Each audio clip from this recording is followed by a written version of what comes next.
Hello, good evening here. This from Value Propellers Network again coming to you on the matter of value. We don't know what to talk about again other than value. We understand that value is everything and everything is about value. In as much as you are on this earth is synonymous to value. We have said a time without number that the earth is a value-based habitat, QED. And so this brief discussion is about understanding value to become valuable. Understanding value to become valuable. Earlier I was talking about the fact that the earth is synonymous to value. The earth is a value-based habitat. You see, this is not being said to us in any framework of education or medium of passing knowledge or any medium of acquiring knowledge. We are not told this. By the grace of God, we enter into this understanding by the help of God. And the day I encountered this understanding, it was a shocker for me. And that made a turnaround. It was a turnaround of my mentality and concept of engaging health, which will happen to you as you go along with us. As a matter of fact, I want you to subscribe. I want you to like. I want you to share this with others. You will see that it will do you a world of good if you can listen to this all through. Very important. Now, I came into this understanding that the earth is a value-based habitat. It's a value-based habitat, and I can't keep it to myself. That's why I am bringing that to you. Earth is a value-based habitat. It's a value-based habitat, and the earlier we allow this to enter into us and enter into our subconsciousness, the better for us. You see, we have said the time without number that God made three things summarily, which is man, time, and things, and the order for which they should be engaged is that man must be loved, time honored, things managed and used. And unless and only if we go by this understanding, we cannot enjoy peace. That's the order set by the maker, the producer, the manufacturer of the earth. He has ordained it so. And there's no way you can argue with the manufacturer of a product, how he has shaped, how he has framed, how he has composed, how he has structured, and how he has programmed the thing to operate. Even if you have your own idea, it will bow to the order, to the framework and the pattern set by the maker. You don't have option. For example, the system with which my laptop that's before me now, I can't bend it otherwise and other than the way the manufacturer set it. There are laptops that can be bent 360 degree and so they can be bent so. They were made so. But the one before me, I can't bend it so. It's not made, it's not framed to be bent so. In the same way, you cannot change the other, by which the maker and the manufacturer and the producer of the earth has made it to be.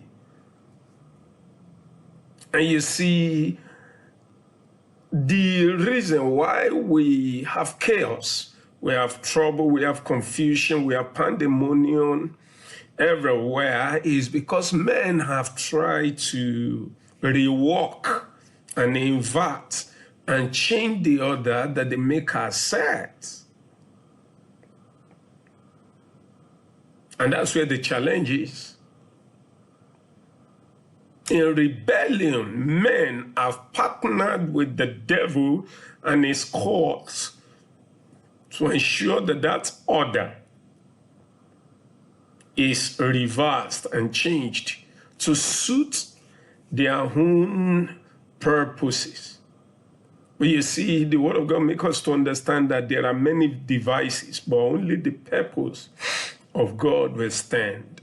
You see, men have inverted the order where men love things instead of loving men. Men love things. Men love things. That's why we rob. That's why we forge things. That's why we inflate. That's why we extort as the truth. We love things. That's why we weaponize things against men. We weaponize things against men. We use biro as a weapon against men because we love things. Whether we love position of power, we love our own interest, we love our own advantage, we love our own profits, we love our own gain. We love things. Whether abstract or concrete, we love things. We love things selfishly, especially to the detriment of others. We love things. Instead of loving men, we love things as the reason for the chaos. So men love things, and because they love things, they have framed a system where they selfishly honor time in order to favor them to love things. In the day of Yule, we saw, and it still happened in a way till date, because men love to acquire things. Even when men should have gone to rest in the days where they pay overtime for our parents, some people still want to, they want to spend more time than they ought to spend in their offices in order to get things. Even when some other things in their life suffers, maybe their family suffers. But because they love things, they want to get more overtime. Is it that we should not work? No. Is it that we should not devote more time to our duties? No.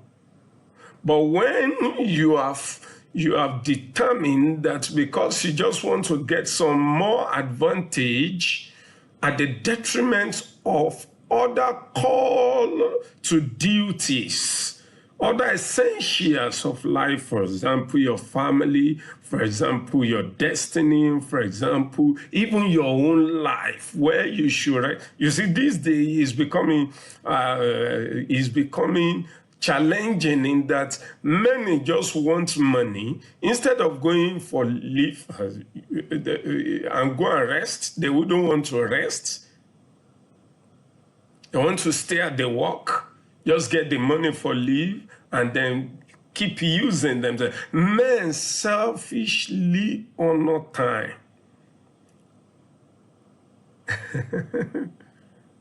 selfishly honor time. And you see, because men selfishly honor time, they use men to acquire things. Because they selfishly honor time, they can't pay men their own due. Their due. Selfishly honor time.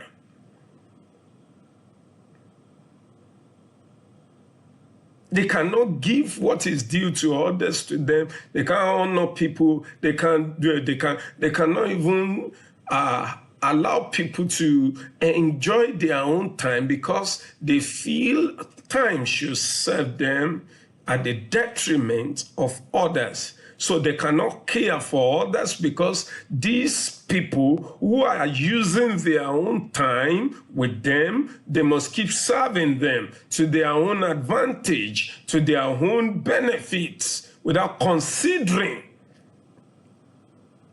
the good of others. Men selfishly honor time. Honor time. And that's why even when some people cannot be useful to the civilization, they cannot be useful and be relevant in time again, they still want to remain there because they are selfishly honoring time. And you see the chaos we see around, the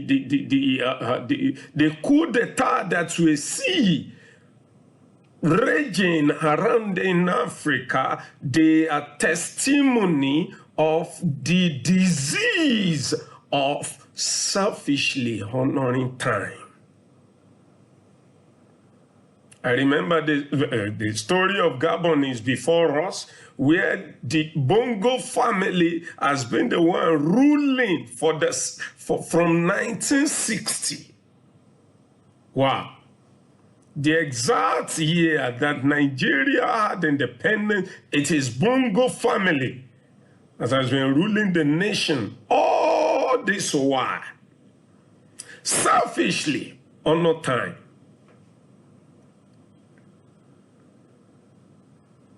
Selfishly honor time. And then they manage and use men. You see the issue tying together. So because men love things, they selfishly honor time, they are using men. They are managing men to use them. And the management is not for these people's good. It's because they want to derive their selfish advantage. No. And that's why there will be rebellion, there will be chaos, there will be confusion, there won't be settlement, there won't be peace. There won't be peace. And so what we are talking about is understanding value to become valuable. You see,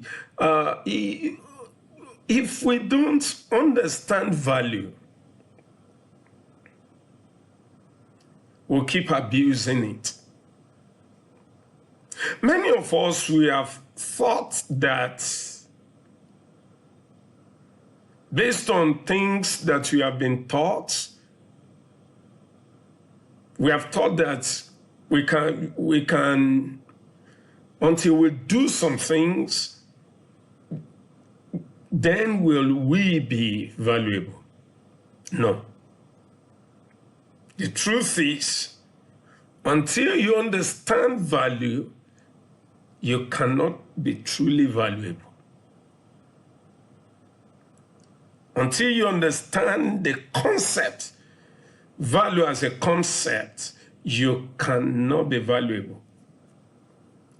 You see, you will be thinking to be valuable will be by doing things. And if you think it is by doing things, you will wear yourself out and you won't be able to attain your best. You won't be able to attain your best.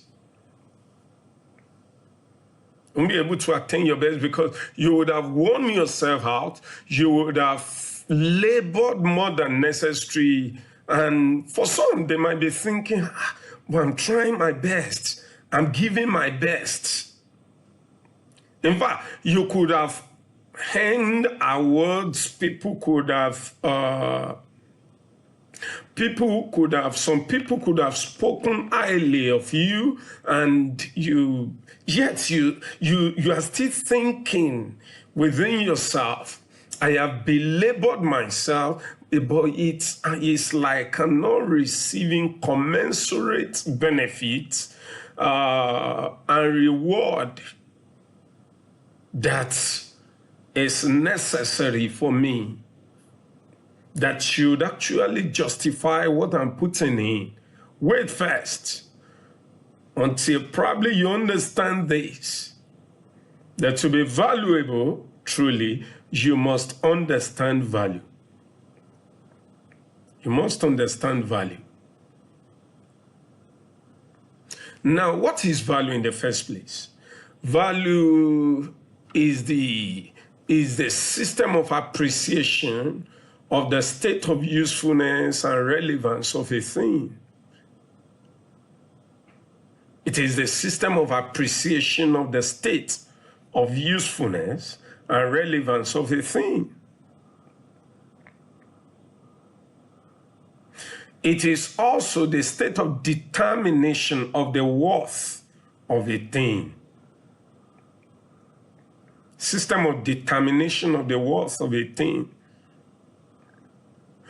You see, I don't know whether you have taken notes. You know, I have a way of thinking, and I don't know. Sometimes I just check through my documents. Sometimes I discover that there are some little papers that I can't just discard. I can't throw away. They may look used.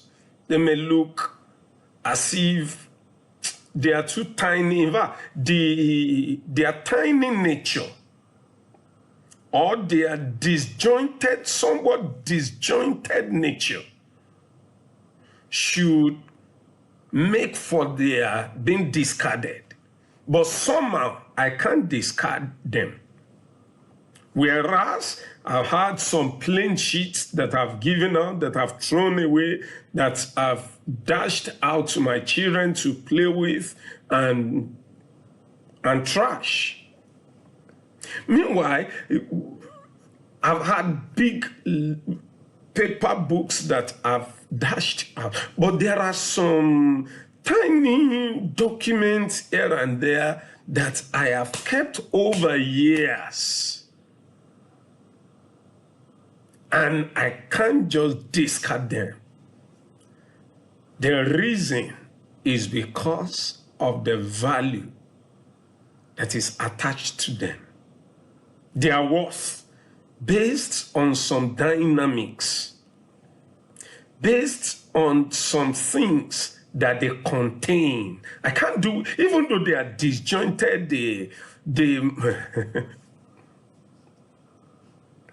but because of the content and the worth they bear, I cannot just do without them. I have put some level or some amount of appreciation on them, and so I have kept them like treasure chests.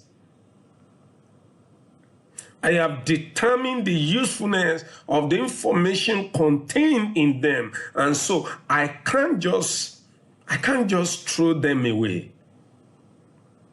Meanwhile, there are clean sheets of paper that I've thrown away, in fact, burnt, I've discarded, I've trashed, I have dashed out, given out as gifts.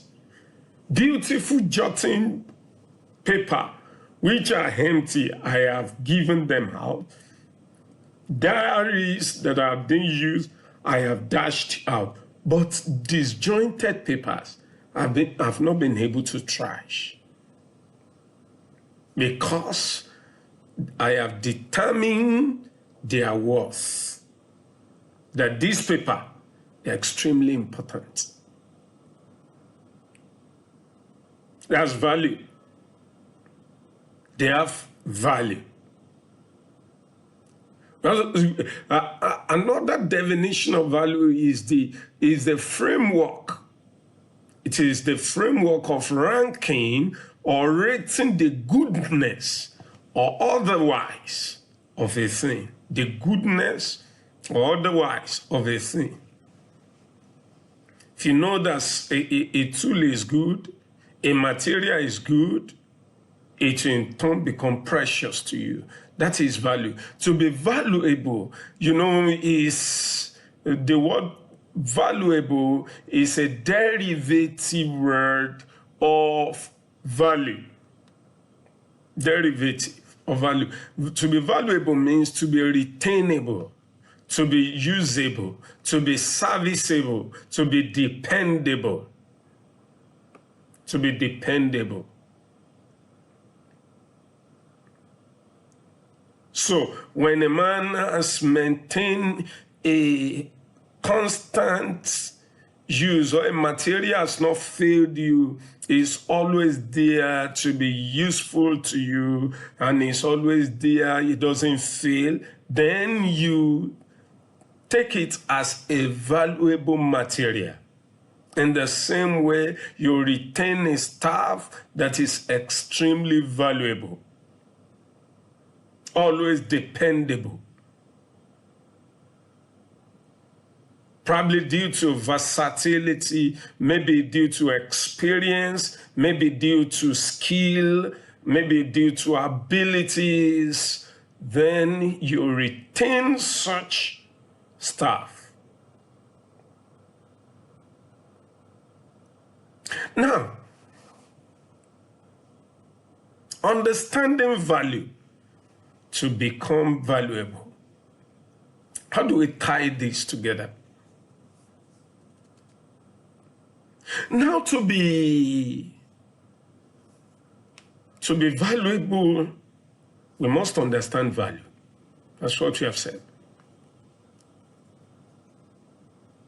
Now, we have tried to define value, and we have tried to talk about the fact that the earth is a value-based habitat.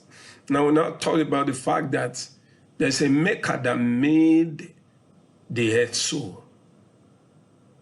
So, which means the earth has framed by God equals value. Now, if you don't understand value from the perspective of God, and based on this framework that we have talked about, you cannot know how to galvanize yourself, how to organize yourself, how to prepare yourself to be valuable. No.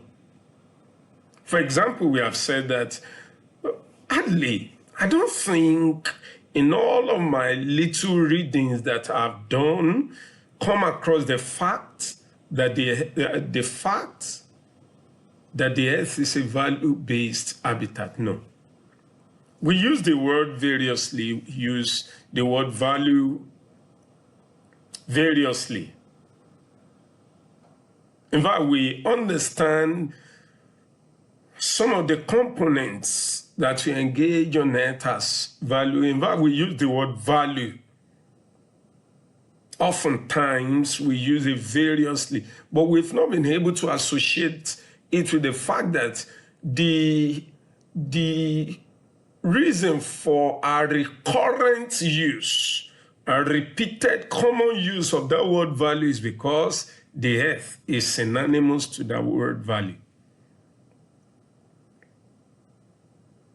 So we need to understand the fact that the earth itself is equal to value. So everything on earth is producing value.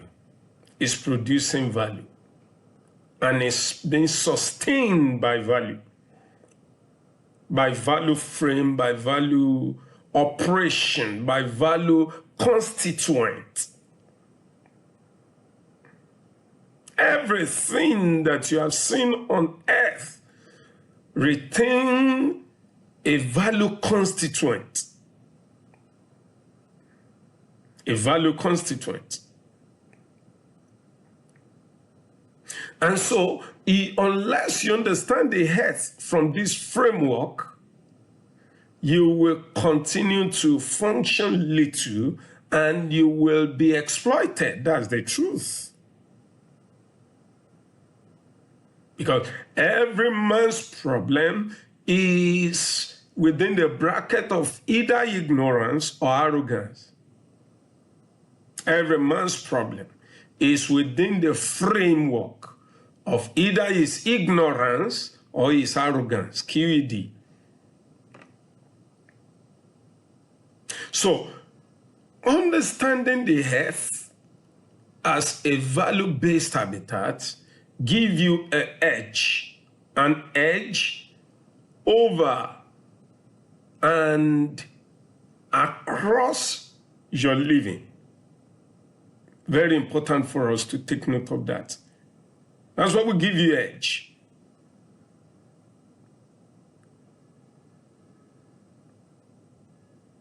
Now, to now be able to engage the earth as a value-based habitat, you must trace it back to the one who framed it so. You cannot understand value without tracing it back to the one who framed it so. In fact, as a matter of fact, everything that is found on the earth, especially based on the three constituents, in the rebellion of inversion that sons of men have made to engage the earth rebelliously, based on that inversion, every man that has found himself on the earth is open to being abused or to abuse creation. You are either abused in creation or you abuse creation.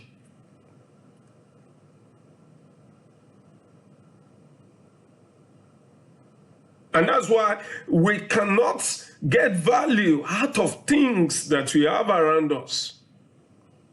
The reason why we cannot make sense of our various nations is because of these facts.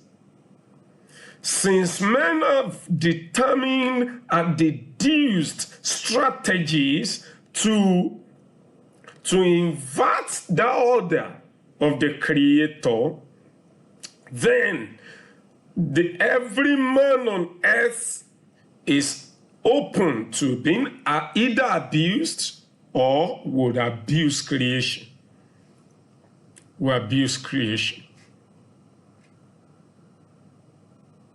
So, in order to escape being these either points of abuse, whether to be abused by creation or to abuse creation and fall victim of the judgment rod of the maker and creator of heaven and the earth, then you need to trace value back to the one who made the earth a value-based habitat.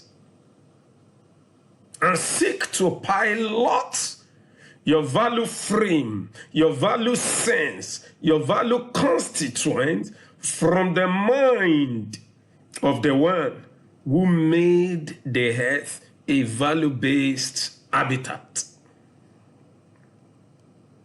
So you must trace your engagement of the earth back to that order that he has set. You must trace it back to the order that he has set. in order to be truly valuable. To be truly valuable. Many people are just valuable because somebody is using them. You know, if somebody is a very skillful fraudster that is useful to a godfather, the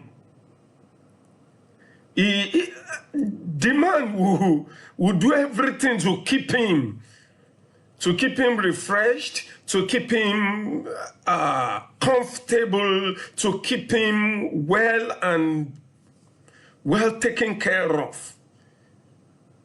Meanwhile, he's been abusively used.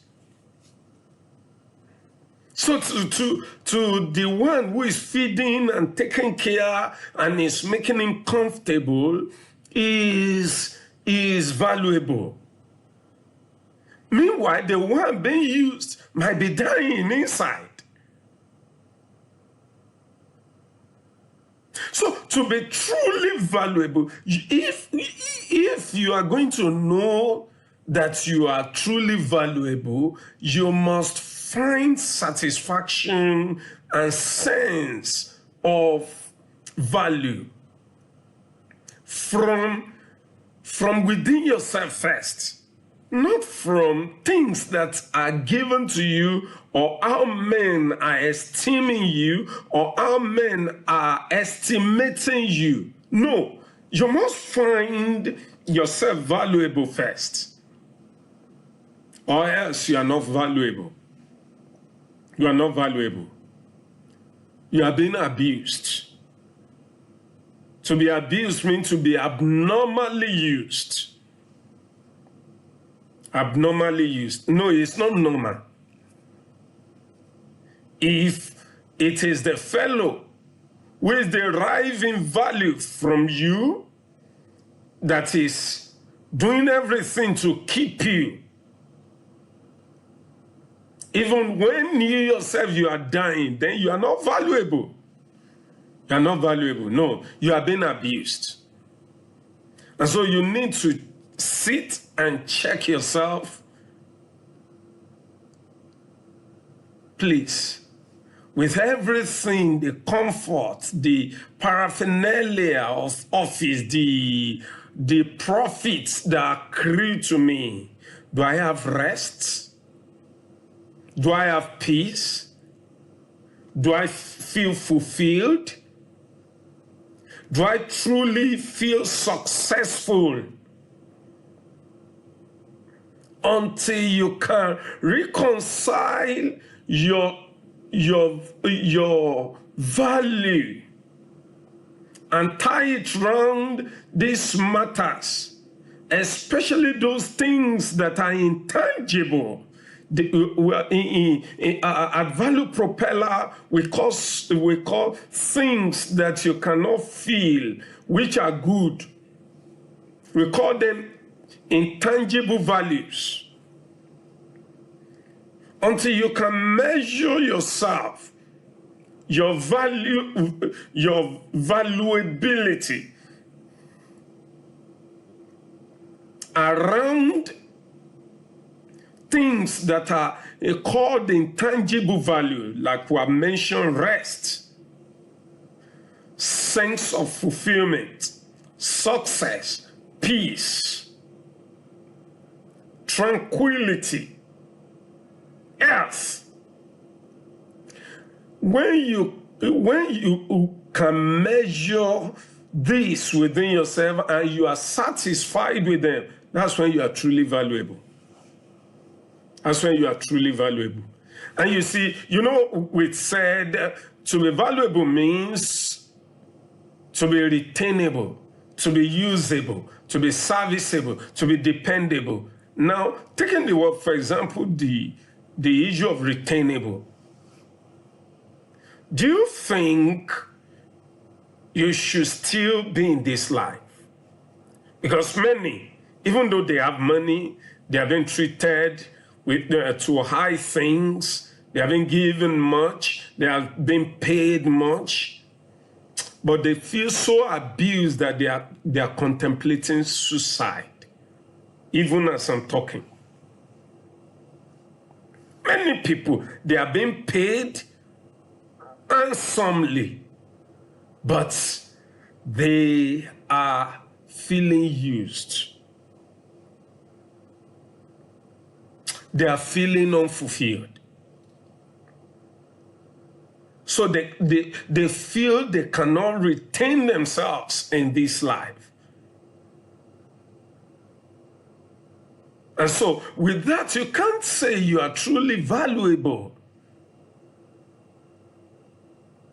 Because of the truth, your Creator didn't create you to be used. Didn't create you to be in confusion. He created you to be whole, to be sound, to be at peace. If you are being abused, then you are, in fact, being abused shows that you are losing value. You are losing your value. So any system of operation, any framework that is running you out of relevance, out of joy, out of peace, out of tranquility, out of health, out of sound thinking,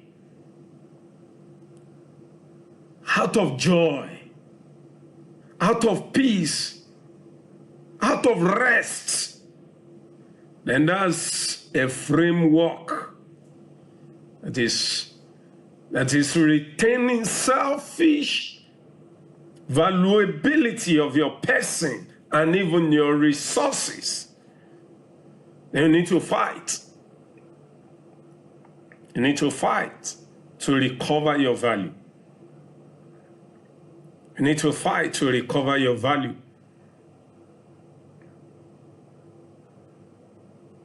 And then probably you need to ask this question that the Holy Spirit asked me in 2016. I've worked, labored that weekend, labored. So tired. And on Monday, to go to my office, my place of work, was burdensome. That's why I insisted I was going to rest, at least for some I said I was going to be like 2 hours late before I go to my work that morning. That whatever it's going to take, I will take these 2 hours behind schedule. I felt so used and I was too tired. So as I lied on my chair, my parlor that morning, the whole compound was in absolute silence, everywhere quiet. As I lied my back on the chair and I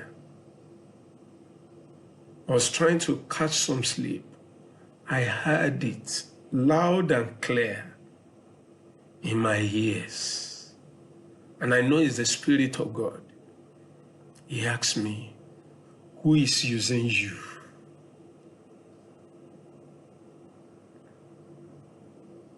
As he asked me that question jolted me to a new frame of thinking, of fear of men, fear of seeking to please men, fear of what men can do to me, fear of losing my job, fear of being talked to start the journey of recovering my masculinity.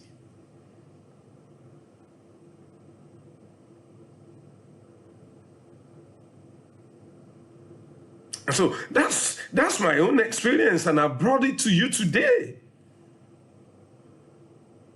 And it was in the course of time, in that journey of recovery, I came to this understanding of what value truly means.